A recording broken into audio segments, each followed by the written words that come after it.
What time did you have to arrive at the studio? Probably 4 or 5.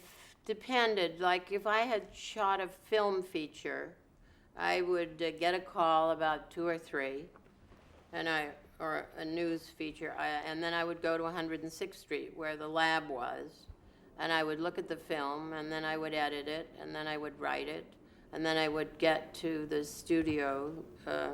So I would be up at 2 or 3 if I were doing that. And then I would get to the studio at 5, and then we would run over the film pieces maybe before we started to be sure that what we wrote went with the film and the timing and all. Though we were very much freer in timing than, before the sponsorship came in. We were very much freer in running the whole program because it didn't have to have things on at specific moments like commercials now I think come on at very specific moments. We didn't have that problem in the beginning. When we didn't have any in the beginning, and then when we had them we could throw them in, and then eventually it became a much tighter thing. I mean, we had a schedule all right, but if something was terribly interesting you didn't have to stop to get on to something else.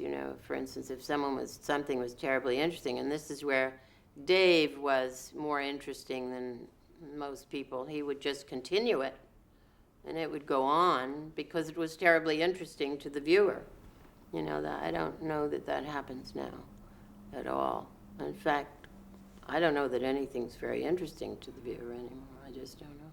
But I was up early every morning, and for instance, if I did a movie, I would go see the movie, I would write the thing, and then I would take it over to the office, then I would sleep a few hours, and then be at work at 5 or 6, I think. When I left that show, well, I was with NBC, then I was with Dick Van Dyke on the CBS morning show for a little while, and then I was on the home show, which was the noon 12 to 1, and then I went back on Today's Show and replaced Dave running the show for a while when he was on vacation.